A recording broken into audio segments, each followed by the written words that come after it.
మనకు దసరా పండుగ వచ్చేందుకు ఇంకా 2 నెలలకు పైగా సమయం ఉంది. సరిగ్గా చెప్పాలంటే సెప్టెంబర్ 21 నుంచి దసరా సెలవులు ప్రారంభం కానుండగా ఆ నెల 30న విజయదశమి పండుగతో ఈ హంగామా ముగియనుంది. పండుగలు వచ్చేందుకు ఇంకా 2 నెలలకు మించి సమయం ఉంది, కానీ అప్పటి పండుగకు టాలీవుడ్ ధమాకా మొత్తం ఫిక్స్ అయిపోయింది. సెప్టెంబర్ 21న దసరా సీజన్ ప్రారంభం రోజునే జూనియర్ ఎన్టీఆర్ నటించిన జై లవకుశ రిలీజ్ అయిపోనుంది. ఈ డేట్ ను ముందుగా అనౌన్స్ చేసిన ప్రొడ్యూసర్ కళ్యాణ్ రామ్ ఎట్టి పరిస్థితులను డేట్ మార్చే సమస్య లేదంటున్నాడు.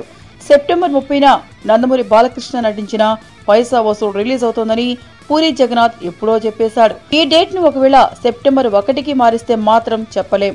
రీసెంట్ గా సెప్టెంబర్ 27న డేట్ ను మహేష్ బాబు స్పైడర్ కోసం బుక్ చేసుకున్నాడు. ఇక్కడితో దసరా ధమాకా అయిపోతుంది అనుకుంటే పొరపాటే. అనిల్ రావిపూడి దర్శకత్వంలో రవితేజ హీరోగా రూపొందుతున్న రాజా ది గ్రేట్ కు ఇప్పుడు రిలీజ్ డేట్ ఇచ్చేశారు. అక్టోబర్ 12న ఈ చిత్రాన్ని విడుదల చేయనున్నట్లు తెలుస్తోంది. 3 పెద్ద సినిమాల హంగామా అయిపోయిన తర్వాత దీపావళి సెలవులకు ముందు విడుదల కానుండటంతో మాస్ మహారాజ్ దీపావళిని బాగానే క్యాష్ చేసుకునే అవకాశాలున్నాయి. ఏంటండి, వీడియో నచ్చిందా? అయితే ఓ లైక్ వేసుకోండి, లేదంటే ఓ కామెంట్ చేయండి. ఎప్పటికప్పుడు మా వీడియోస్ చూడాలంటే సబ్స్క్రైబ్ చేసుకోండి.